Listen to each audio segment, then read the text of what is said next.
Welcome back to the Lucky 13 podcast, where we talk about all things people and profit in business. I'm one of your hosts, Mike Lantz. And I'm Josh Hauser, by the way, Braden Smith fan, first team, all Big Ten. Love that kid. Great kid. I have a question to start. Wait, you got to tell, we got listeners all over the place. Braden Smith plays for point guard, Purdue Boilermakers. Boilermakers. I think he's lost, 5 games in 2 years. Nobody wanted to talk to this kid. When he was in 5th grade, I said, he's the best passer I've seen.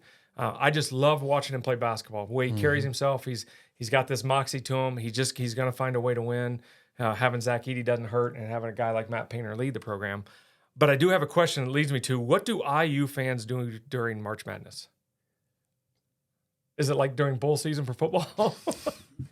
That's terrible. You know what terrible. IU fans are going to do during March Madness this What's year? that? They're going to go watch spring ball. New coach. New That's coach. right. We're going to go watch spring football and see. We always just, we were so, in the middle of the football season when everything was looking really bad, we were so hopeful for basketball. Yeah. And then basketball's like falling off a cliff. Now we're so hopeful for football again. But you got a kid coming back in Trey Galloway, who he's coming back. I've watched Braden Smith play and Trey Galloway play. Yeah. I could watch those two kids play all day long. As a basketball purist, those guys understand the game, get the game, and they play it right. They dive, they do all the little things. Him coming back to IU will keep me watching IU next year. Yeah, I don't know. I get frustrated, right? Yeah. Well, we all do. And I went there, and I'm a huge fan. I had 2 sons that went there, and so it's frustrating to watch. But hey, I'm a hopeful. So what's been crazy though is to think how long it's been. Like IU still is always considered this, original blue blood type of basketball program. Yep. And how long they've gone without doing anything legit. So, well, in all transparency, Purdue's never won a national championship. So we get that. I grew up, I'm not a Purdue grad, but all my family is. So that's why, and following the kids there. And if Purdue follows trend, then you'll be freed up from watching basketball after the first week. Can you just wait a weekend, and then we'll go do something. Yeah. So. No, I in all seriousness, I used to root for IU and whoever was playing Purdue, but I don't feel that way anymore. I hope they do well. I do too. Okay, so last episode, we started talking about the 10 disciplines. You're really stoked up about this new program. And so I want you to just reintroduce what it's all about. Sure. And we went through the first 5, which we'll recap here in a minute, but give us an overview of what the 10 discipline program is. Of course, Gino Wickman, who wrote Traction and started EOS, on his personal journey found that, you know what?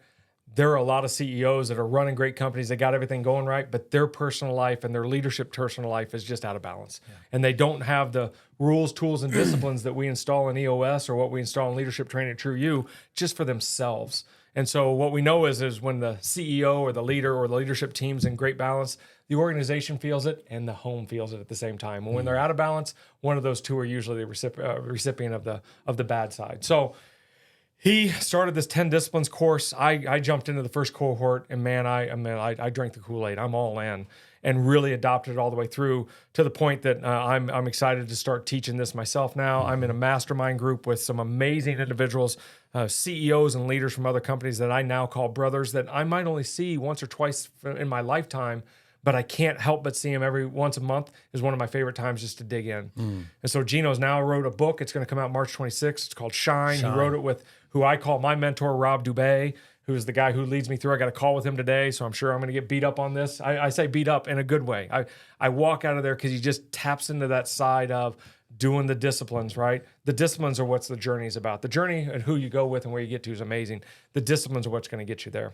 And so, really excited about what's going on with that. And I'm really excited about the impact it can make, not just on the CEOs and leadership teams, but the ripple effects, if you will, trickle down to what it will do for the organization, the families that all of a sudden have this peaceful, driven individual in the house rather than this bouncing from love and fear, love and fear, love and fear. Yeah. Earlier in my career, I remember having a conversation with a CEO about life balance, work-life balance. And you hear that a lot of times from employees too. I got to have this work-life balance. And I always kind of shunned that notion and called it more life integration. Yeah. Because, I want to be able to leave at 1:00 in the afternoon and go watch my kid play a sport or whatever. But at the same time, sometimes work bleeds over into my family life and things like that. Riff on that a bit. Yeah. Balance versus integration. Yeah. I look at it as can you be yourself at work at that game that you had to go to earlier and when you get home. That is balance to me, when you can be your true self all the time. Yeah. I plug in for true you at this point. Yeah. When you are your true self in all areas and you're operating your unique ability, balance happens. But to run the teeter-totter of life and I'm going to get my personal life in balance. I'm going to, I'm going to take longer vacations. Look, at the end of the day, if you're good with you, you'll gravitate and draw gravity to people like you, and then you'll be in balance just because of that. Yeah. You'll be working your unique ability. You'll be getting massive energy. You'll be doing things that are the greater good of the company, and your family will have your truest self that you don't have to flip hats when you walk in the house. Yeah, makes sense. Okay, so last episode, we talked through the first 5 disciplines. So I'm going to read it off, and then you just give me a snippet of what it is. So first is 10-year thinking. Just shift your mind. Start thinking about who your bigger self is. Yeah, and think 10 years out. 10 years out. Whatever today is, think 10 years out, write a vivid description of what it looks like, and start working towards that. Absolutely. Okay, good. Number 2, take time off. Just be clear that you have to schedule those times off intentionally, minimum of 130 days a year. 52 weekends is 104, the 11 to 13 national holidays, and then whatever vacation days, and those vacation days bounce from family to your personal self. Yeah. And when I first saw the 130, I was like, that's a lot. But when you start to break it down, it's really not. Know thyself. Are you 100% of you all the time? And do you know what that means? Which means you got to deal with the warts and the flaws that you have and be okay with it.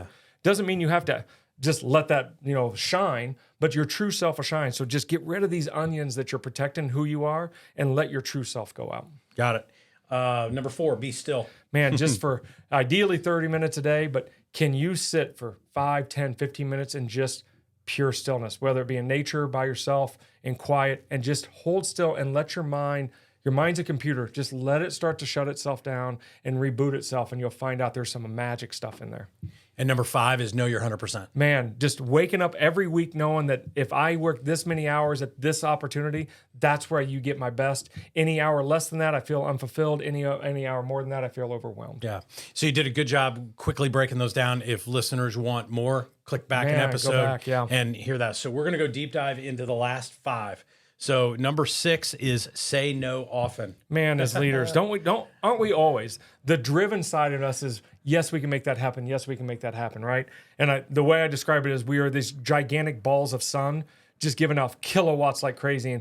And what happens is we can burn some people, but we can't actually cut through the crap and get to where we want to go. We want to say no to as many things as we can, as quickly as we can, so that we can say yes to the right things. So we focus on what should we say yes to, and the reality is it's when we focus on what we should say no to, the yeses become more clear. It's the snow globe that you shake up. Just let those no's settle, and you can see what your yeses are. Yeah, the phrase I've always used is anytime you say yes to something, you're saying no to other things. Absolutely. And every time you say no to something, you're saying yes to other things. Correct. Especially when I think you'd ask most entrepreneurs and business leaders, the one asset that they have in their life that they don't have enough of is time. Oh, and 100%. So if that's where we've got to be really committed to a small number of things and do those incredibly well. We kind of talked about that before we started, right? Absolutely. What happens if I'm great at 3 things and I'm good at 10 things? Those good at 10 things are going to take me so far. The great at 3 things are going to take me up to the upper echelon, right? And so I got to say no to those 7 or 8 good things sometimes. And that's hard. Yeah. Because if I want to be great, then I got to focus on those areas. And the reality is when you're starting to say no, if we just accept the fact that I'm protecting myself, right? I'm not saying no to you. I'm saying no because I got to protect myself because I want to say yes. Yeah. Yeah. And I think also for people that might be listening or thinking about this concept who hear the no's, understanding people that concept is important because sometimes we might go to somebody and ask them to participate in a volunteer event or help us with this or that. And then when we hear the no, we feel rejection by it. Yeah. Where it's really not about that. It's about, I can't give my all to that. And that's not in my 10-year plan. And that's why I'm telling you. So no. A couple episodes, we talked about leadership language just as an opportunity. Mike, I'm not saying no to you. I'm saying no to this opportunity because it doesn't fit where I'm going right now. I love what you're doing. I'm happy to help you promote it anyplace else. But for me, this isn't the right fit. Or for the greater good of my company, this isn't the right fit. It's not that you have a bad idea. It's that I have my focus someplace else, and that will steer me off that focus. Yeah. And so just working on and getting comfortable with that language because I'm really not telling you no. I'm telling myself no when I tell you that. Yeah, I get that. So I love the next one. So say no often is number 6. Number 7, Gosh, and we all find ourselves doing this. Don't do $25 an hour work. Yeah. So first, I want to make sure that we understand that we're using that as a number because we're talking about CEOs. $25 an hour work is amazing work. I think those are earned. But if you are truly in that leadership and that CEO position, and you find yourself doing $25 an hour work when you are valued at $500, $1,000, $2,000 an hour, you're actually hurting the company and you're hurting yourself. You're draining your energy. So I'll hear people say, well, I like to do that. Okay, I like that you like to do that, but that's not in the greater good of the company, right? Or nobody else will do it. Well, then we're not being good leaders and delegating well. We have to get clear on, I need to say no to a lot of things. I need to say no to this as well. I need to really be willing to say, for the greater good of the company, doing that $25 an hour work is not the best interest of my time or our company's time.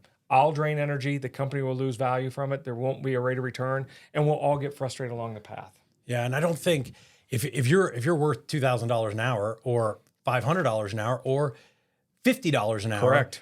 If you look at the math, it's a waste of money for you to do that, and I don't think that you can really be world class at it either. No, and people will say that's below my pay grade. That has a negative connotation. No, this isn't a hierarchy thing. No, this is not at all. This is my unique ability is doing $200, $300, $10,000 an hour work, right? I think Michael Jordan would have swept the floor for anybody, right? Yeah, for sure. But his unique ability was keeping his legs fresh to do the thousands of hours, thousands of dollars an hour thing that he did, in front of all of us live. Does that make sense to you? Yeah, and I think, I have 16 employees. You guys have, 50 or 60 here. Yeah. Our listeners have employees. I think it's a disservice to our company and the people that we employ to spend a lot of time doing that work because it's not leveraging what our gifts and our strengths are, our unique ability to actually go and drive the results of the business. Yeah. I often think, do my employees look at me if I'm doing work that is best suited for somebody else? Do they look at me and go, Mike, you're not doing your job? Yeah. When your company is clear on this and you're clear on this and have made that clear, it used to be, I want them to see me roll up my sleeves and I'll get dirty. Yeah. And I want them to be the opposite. You rolling up your sleeves is actually costing me future money. Can you go do something You different? articulated that much better than I did, but that's exactly kind of the thought that was rolling through my mind.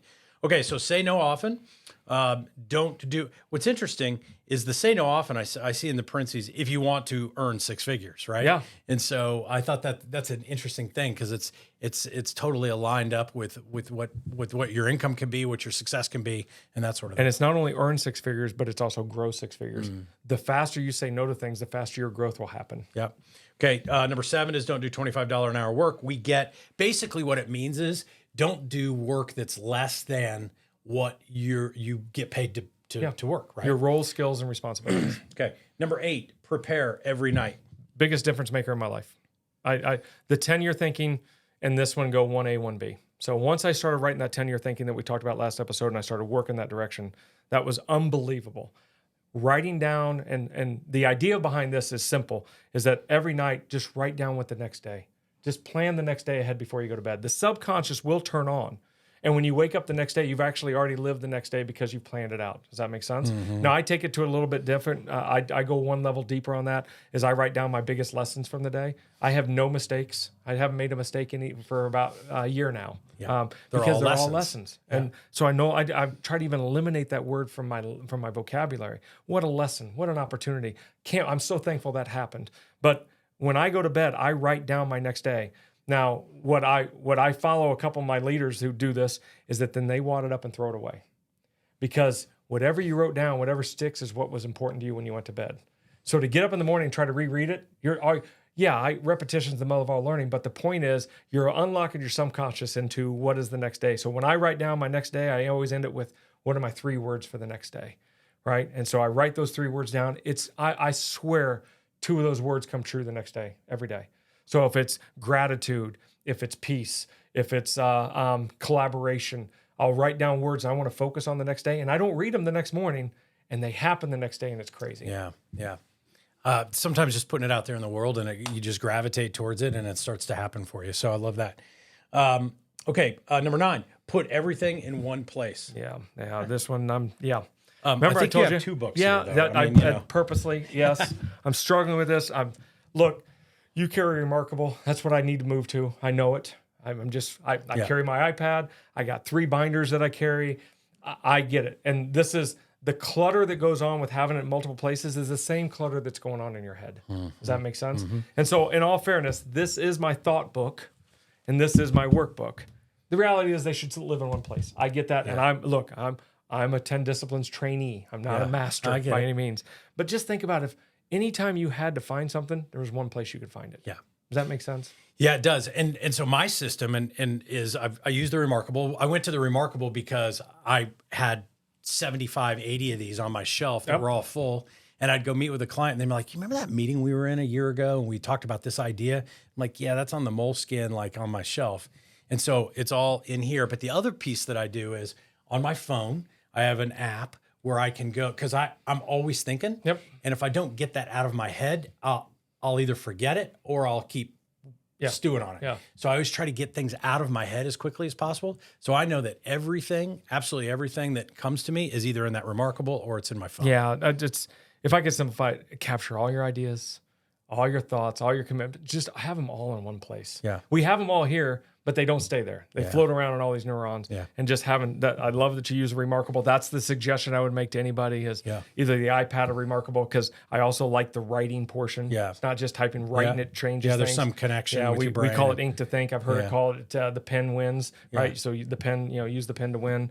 But just get it all in one place. I promise you, you have a permission to hold me accountable. Hey, how are you doing on that one place going forward? Yeah, great.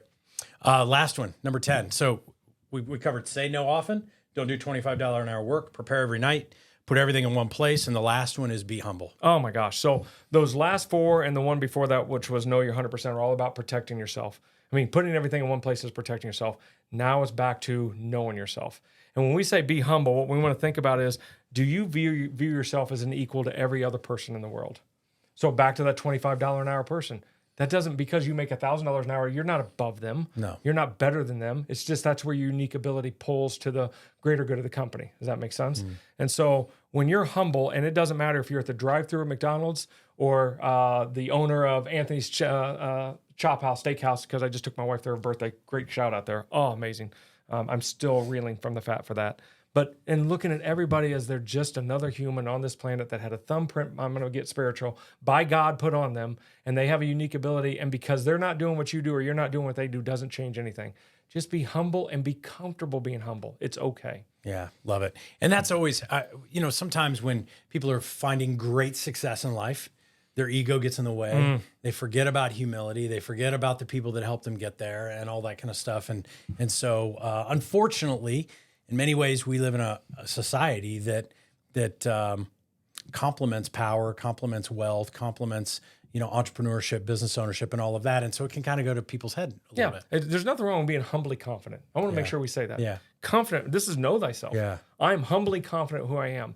However, when my ego gets in play, that means fear is starting to rise because now I don't want to fall off my white horse, right? Because ego is essentially putting myself on a white horse that nobody's on. I'm now knighted. And so once I feel like I'm on a white horse, I got to slow down and be like, holy smokes, I got to get off this thing and I got to walk with everybody. Or if everybody's on the white horse, I'm putting myself on the white horse because I'm good enough to be on the white horse with you as well. Yeah. Does that make sense? Yeah, and so it's the humble confidence that goes together, and that every person on the planet, we're all here for a short time. This is the short life. Let's make sure we treat each other that way. Yeah, for sure.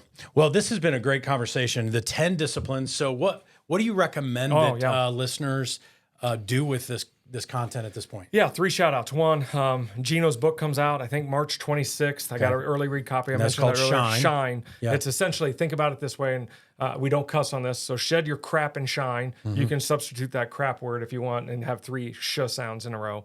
But just get rid of these layers of onion. And that book really helps to unlock not only the exercises to go through, but the thoughts. Number 2 is go to the 10 Disciplines website. There's an amazing assessment on there that will tell you where you're at. And I just ask that you be open and honest, be pure with yourself. Are you thinking in 10 year on a scale of 1 to 10? If you're not, call it a 1. If you're kind, call it a 2. Does that make sense? Yeah. And just answer those questions purely, and you'll get a feedback on that. And then 3, if you're ready, when the student's ready, the teacher will appear. There are me and a couple other professionals that are taking CEOs through this course. The brother and sisterhood that's coming out of these courses that people are going through, it's 10 weeks, 1 hour a week, just to dig in. Every one of these that we talked about is a 1 hour exercise that we go through that leads you into deeper thinking afterwards, if you will. And we do heavy check-ins. And these people I've shared as much with as I have anybody in the world. And it's this therapeutic CEO release that has allowed me to find myself and get comfortable with myself to the point I can't wait to help other people do the same. So, those are your 3 options. Read the book, take the assessment, and then get into a class and just go through it. Yeah, and I would say let's not make them options. Let's do all of those things, Amen. right? It's not ors, it's and. Yeah. And maybe we just shout out to our listener. We can tap into the Invest community. We can tap into the True You community, ML Talent Strategies. And let's try to build a cohort in the next 60 days of people that want to take this journey with you. Absolutely. I'm in. So let's do it. And I think there's a lot of learning here. And I'm hearing all these. Here's the cool thing about this. There's not one thing on this list I haven't heard before. Yep. But what Gino is always great at is taking all of these concepts that are out there in the world and packaging them into a very, very simple process or system and process. And he's done it again with this. Yep. And so this is fantastic. Yeah, and so there's a genius in that man of taking what we all know and simplifying it so we can all use it. The one plug that I will make for joining a cohort and working with you to work through this is there's very few people in the world that can read a book and hold themselves accountable for implementing all the great meat and learning of the book. And so I think one of the big values in going through a program, it's the same with EOS. Yes. Companies that self-implement are not nearly as successful as companies that hire an implementer. Correct. And so, because they just don't, they Same can't thing hold with themselves leadership. accountable. Companies that try to teach leadership inside are not Yeah. as successful as when they hire somebody else. Yeah. So I would just challenge everybody to pick up the book, read it, take the assessment, and jump into a cohort. And let's see if we can build a community of people who are really comfortable with themselves and making a big impact on the world. Yeah. Well, thanks for signing up to do this work because Yes. I think it's going to be impactful. And Gino did it again.